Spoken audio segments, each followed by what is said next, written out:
Appointed casted officer of 36th batch. He secured the overall best and sword of honor of his batch. He has a vast experience of serving in left-wing extremist area. Ladies and gentlemen, please put your hands together for Shri Amit Chaudhary, second in command.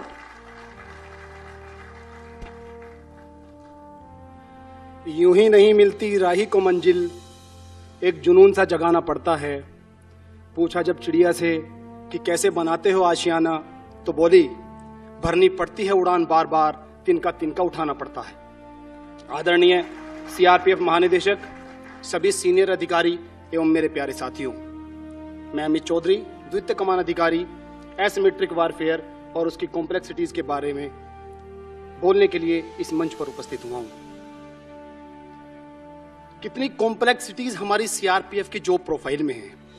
अगर हम CRPF के इतिहास को देखें तो 1939 से raise होने के बाद से ही 40 के दशक में रजवाड़ों का भारतीय संघ में विलय, 50 के दशक में चाइना बॉर्डर्स पर लड़ाई, 60 के दशक में पाकिस्तान बॉर्डर पर लड़ाई, 70 के दशक में नॉर्थ ईस्ट राज्यों में फाइट, 80 के दशक में पंजाब के उग्रवाद से लड़ाई, 90 के दशक में कश्मीर में लड़ाई और 2000 के दशक के बाद सभी नक्सल प्रभावित क्षेत्रों में हमारी तैनाती से प्रतीत होता है। हम अगर कॉम्प्लेक्सिटीज की बात करें, विविधताओं की बात करें, तो हम केवल एक एग्जाम्पल पिछले एक वर्ष का दिल्ली का ही ले सकते हैं। लगभग इसी समय पिछले वर्ष दिल्ली में सांप्रदायिक दंगे हुए, एंटी सीए प्रोटेस्ट हुआ। उससे हम निपटे ही थे कि कोविड पैंडेमिक आई। कि जब पैंडेमिक आई तो राष्ट्र में लॉकडाउन अनाउंस किया गया। देश के प्रत्येक नागरिक को घर में रहने की सलाह दी गई। देश के सभी नागरिक घरों में थे, लेकिन हम सड़कों पर थे। हमने अपने आप को बचाया, अपनी सिस्टर एजेंसीज को बचाया, हमने जनता को बचाया। हमने सिविक एक्शन प्रोग्राम में अपनी जिम्मेदारी के क्षेत्र में जाकर के घर घर हमने मास्क और सैनिटाइजर्स बांटे। हमारी जो विविधताओं में काम करने की शैली है और जो तरीका है, उसकी सराहना भारत के हर जगह, हर व्यक्ति द्वारा, हर विभाग में की जाती है।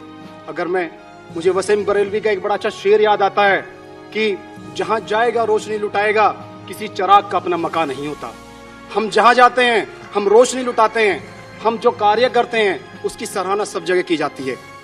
जब मैं रोशनी लुटाने की बात करता हूं, क्योंकि जैसा अभी इन्होंने बताया, मैं छत्तीसगढ़ में बहुत लंबे समय तक तैनात रहा हूं। अपने 9 वर्ष के कार्यकाल में मैंने छत्तीसगढ़ में वो समस्याएं देखी। एक केंद्र सरकार की एसओपी होती है, जिसके तहत जब हम स्टेट गवर्नमेंट में उनको असिस्ट करने के लिए जाते हैं तो वो हमें बहुत सारी चीज़ें प्रोवाइड करते हैं, लॉजिस्टिक सपोर्ट देते हैं, हमें एकोमोडेशन प्रोवाइड करते हैं। लेकिन बस्तर एक ऐसा क्षेत्र है कि जहां हम जाते हैं तो कैंप कहाँ लगाना है ये भी हम तलाश करते हैं। कैंप कब लगाना है ये भी हम तय करते हैं। 3 शीट और बल्ली कब लेके जानी है ये भी हम ही तय करते हैं।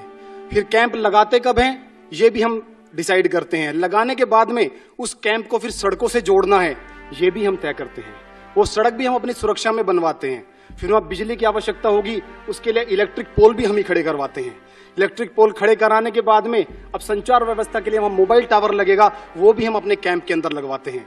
और तो और जब चिकित्सा सुविधाओं की आवश्यकता पड़ती है और अपने खुद के लोगों के लिए और वहाँ आदिवासियों के लिए जब चिकित्सा सुविधाएं हम प्रोवाइड कराते हैं तो उसके लिए भी फील्ड हॉस्पिटल्स हम ही चलाते हैं। मुझे फिर एक शेर याद आता है कि अपनी अच्छाइयों पर क्यों ना गुरूर करूं, हर कहानी में मैं ही तो हूं। छत्तीसगढ़ में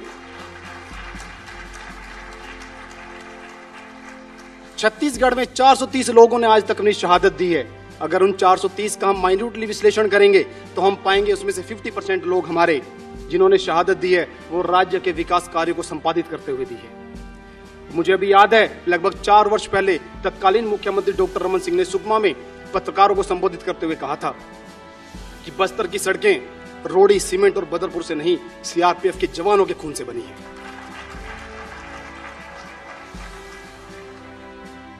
हम कश्मीर से कन्याकुमारी तक, सौराष्ट्र से सिलचर तक, ऐसा शायद ही कोई जिला हो जिसमें हमने अपने किसी न किसी रूप में सेवाएं ना दी हो।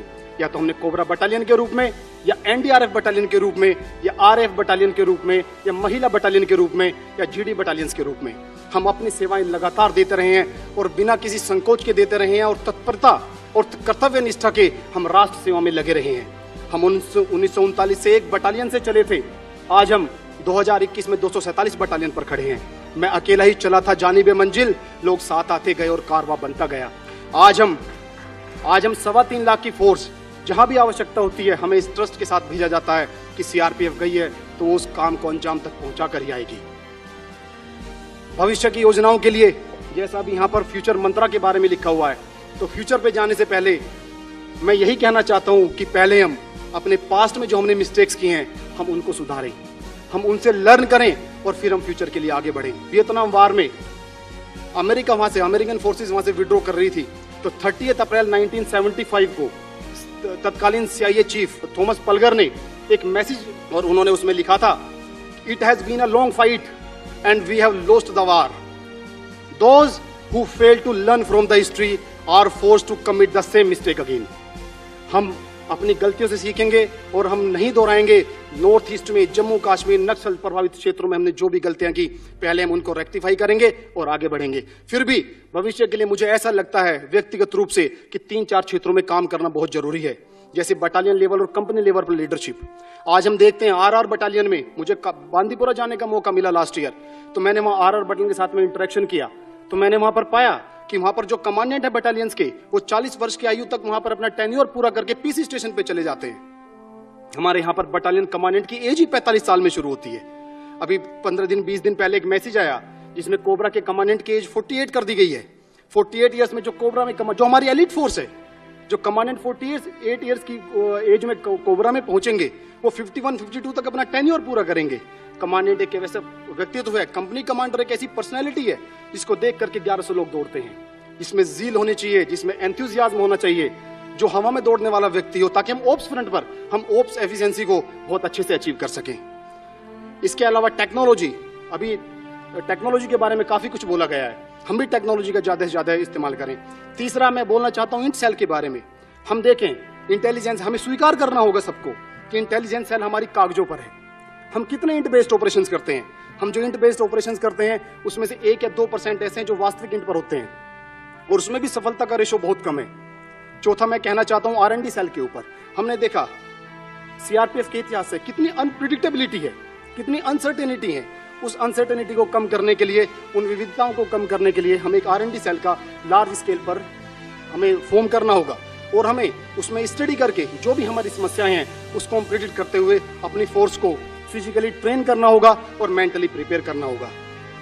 मैं ऑर्गेनाइजिंग कमेटी का धन्यवाद देना चाहता हूं कि उन्होंने मुझे इस शुभ अवसर पर बोलने का मौका दिया। Thank you very much. मैं अपनी वाणी को विराम देता हूं 2 लाइनों के साथ कि कभी हम महक की तरह गुलों से उड़ते हैं, कभी हम धुएं की तरह पर्वतों से उड़ते हैं। ये कैंचियां क्या हमें उड़ने से खाक रोकेंगी? हम परों से नहीं, अपने हौसलों से उड़ते हैं। जय हिंद, जय Bharat. Thank you, sir, for such an enthusiastic speech. Now I request Shri Zulfikar Hassan, ADG Ops and Headquarter, to kindly felicitate Shri Amit Chaudhary, Second in Command, by presenting him a memento.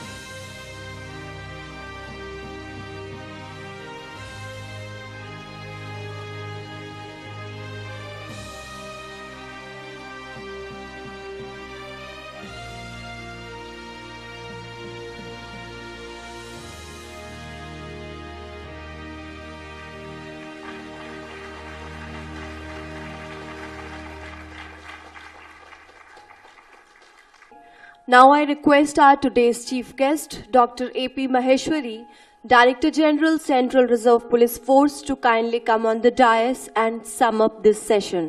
Amit Chaudhary के बोलने के बाद कोई गुंजाइश रहती नहीं है conclude करने की।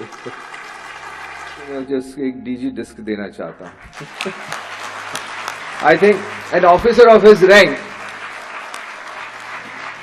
He has worked in the field, और हम दिख रहा था कि जो वो बोल रहा है उसके मन से, अंदर से आ रहा है।